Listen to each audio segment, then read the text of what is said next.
Hi, Matt's daughter here. I just wanted to jump in really quick and say thank you to everyone who supports the program. It means a lot.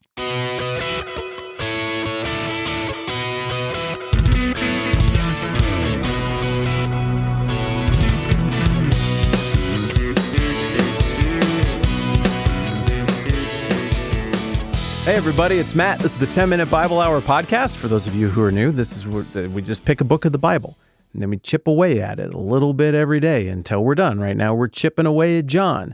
We've chipped our way all the way to John 2:13, which is what we're going to talk about today. But first, a completely relevant old man rant about things that I don't like and I just don't think should be that way, but I get why they are that way. Thing number one, gambling ads on everything. Crap, am I ever sick of that? I know that probably a whole bunch of you are like, gambling, that's just, that's a fun part of life. It's gaming. Everybody's having a good time. What's the problem? I think it's a problem. I think it ruins sports. I think it's particularly hard on certain types of young men in our society who really are suckers for gambling. And, with gambling apps, you make it even easier. I don't like it. I understand why we have gambling ads on everything now. I understand why sports statistics include the spread and all the other dumb gambling stuff. I know how we got here. I understand that it's normal now. And the longer something is normal, the more we just accept it as maybe being passively good. But I'm not down. I don't think it's good. Here's something else I don't like. I don't like super long lines that I got to stand in when I go to license my car. We bought an old truck to take trash to the dump. Then it takes half a day of your life to just get stupid plates on the stupid truck.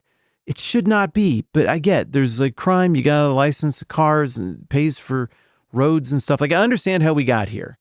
It just seems weird that we want to kill half a day of human productivity every time you got to put plates on a vehicle. I told you this is a bit of a rant. I'm not done. I don't like tracking the kids on the phones. I know I'm offending everyone because just everyone does it now. I don't like it. The honest part of people atrophies when the accountability is brought about in the form of electronic surveillance. We know this to be true. I get why everybody does it. It's just one toggle on a phone. If you toggle it, then you know where your kid is. And what if something bad happened? Well, I don't know. Something bad always could. I don't like tracking the kids. I think it's better not to track the kids. God bless you if you like tracking your kids. I get it. I understand how we got there. I just don't like it. I saw another thing I don't like recently. Some guy in Belgium invented a mask that you wear over your face and it still kind of looks like you, but it's all screwy and weird and twisted up, and it makes it so flock cameras can't do facial recognition on you. So all you have to do to not be tracked everywhere you go is just simply wear a mask that makes your face look screwed up, but still kind of recognizable by humans as you. I get how we got here. I just don't want to live like this. I don't like it. I don't want it to become normal, because when things become normal, that means everybody's like, it's just kind of how it is. And then it becomes default good. And then if you question it or you fight back against it, all of a sudden you're the conspiracy weirdo. You're the bad guy. Okay, why am I talking about all of this? There's a thing that had become normal that maybe people found distasteful in the first century. Maybe they didn't like it, but it became normal for kind of understandable logistical reasons. And it's just how things were when you went to the temple, to Jerusalem in general, for Passover. There's just a lot of money changing hands, and there was a lot of people around and a few grifters mixed in there. And it was a pretty ugly experience to go and be a part of a pretty beautiful thing. But it's just the cost of doing business. If you want to be faithful to God, you had to go and contend with Jerusalem at Passover season. And I'm guessing that a whole lot of people in the first century looked at that and they're like, yeah, it's a bummer. It kind of feels a little bit bastardized, a little bit cheapened, but just logistics being what they are. This is, I guess, just how it has to be. Okay, maybe that's how it has to be. But, well, if you could relate to any of my, I get this is how it has to be, but I don't like it, that I listed off, then maybe you can put yourself in the shoes of people in the original audience who were like, this isn't how Passover should be, but we get it. What are you going to do, right? You're going to challenge the way things are at the temple? You're going to look like a weirdo You're going to look like a complete outlier. Well, how were things at the temple? It's described here in John chapter 2, starting in verse 13, which I would like to read to you at this time. When it was almost time for the Jewish Passover, Jesus went up to Jerusalem. In the temple courts, he found men selling cattle, sheep, and doves, and others sitting at tables exchanging money. So he made a whip out of cords and drove them all from the temple area, both sheep and cattle. He scattered the coins of the money changers and overturned their tables. To those who sold doves, he said, "Get these out of here. How dare you turn my Father's house into a market?" His disciples remembered that it is written, "Zeal for your house will consume me." Wow. Well, Jesus just kind of became the champion of all the people who were like, this feels gross and it isn't how Passover ought to be, but what are you going to do? I get it. It's just normal. He jumped right in the middle of that runaway social acceptance train where things that aren't good, and we know they aren't good, don't get checked because nobody has the courage to check it. And normal is kind of, it's a huge part of how we formulate ethics at certain points in history. Certainly, we're no better than these people in that regard. Well, dang, Jesus looks mean here, but also you kind of like it, don't you? It does feel cheapened. It does feel gross what they were doing at the temple. And it kind of feels awesome that Jesus went in there and just nuked it. But also, isn't it crazy that just a second ago, he's like, no, it's not the time, Mom. I don't want to draw attention to myself. My time has not yet come. I don't know that I necessarily want to do this miracle. Okay, I'll do the miracle. I'm big time paraphrase is mine there. But just a minute ago in the very previous anecdote, it's like, no, we're going to kind of lay low here. But then in this one, he goes right to the temple. This is where the people work to kill him eventually. And he's like, look at me. Not really look at me, but he certainly is drawing a lot of attention to himself here. And I would assume it's a lot of negative attention in the accounts in the other Gospels, and we'll talk about how these line up another day.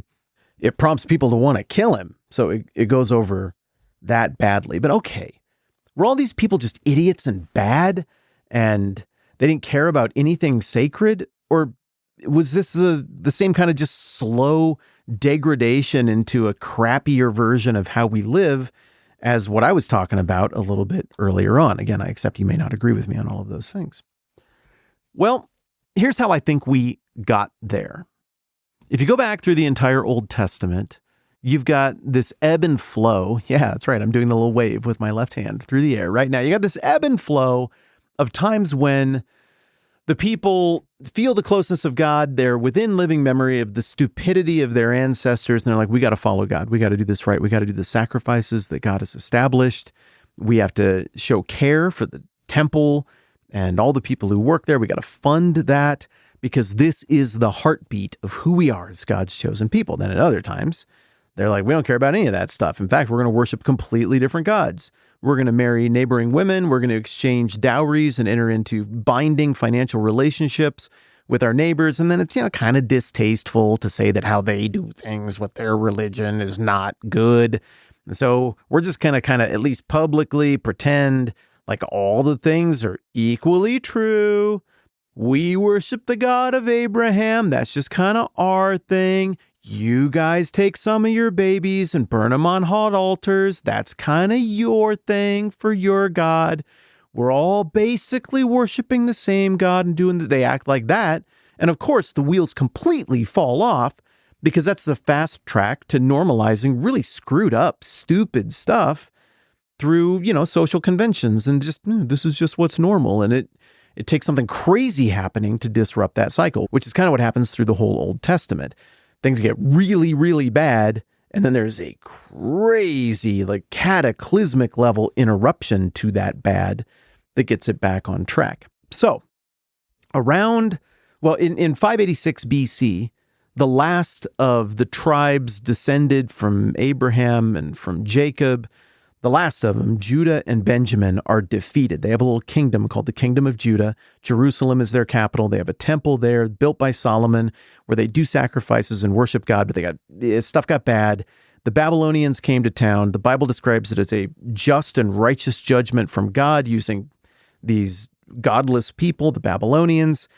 And Jerusalem gets destroyed. The temple is destroyed. God's presence leaves the temple, and the people become slaves. They become servants. They go into exile in Babylon. Well, a little bit later on, Persians come along, and the Jewish people are allowed to go back home and start over with all the lessons they've learned, rebuild the temple.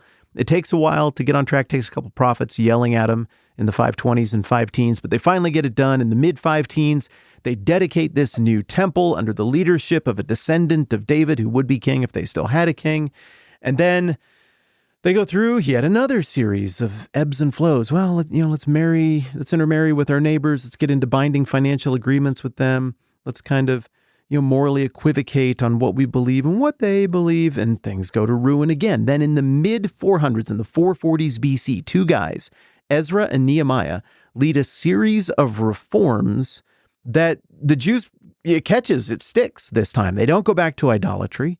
They don't go back to the intermarrying practices. If anything, they double and triple down on it so hard as to draw boundaries around Judaism such that they kind of stop positively affecting their neighbors.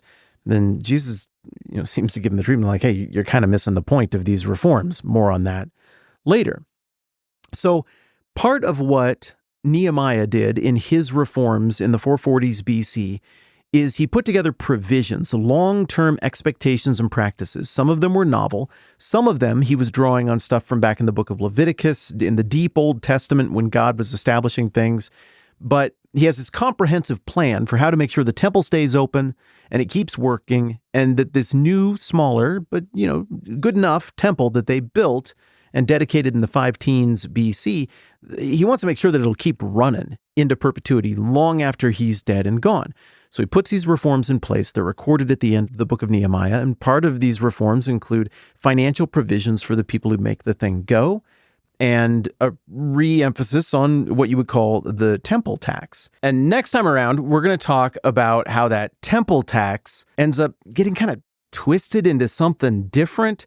Then there's some rules that get tagged onto it that go beyond the Bible and beyond Nehemiah's reforms, and how all of that adds up to this, I see how we got there, but ick kind of situation that we're encountering in the temple with money changing. And then also we got to talk about the whole sacrifice and cattle and doves and livestock market that's going on in the temple next time around as well. Should be fun.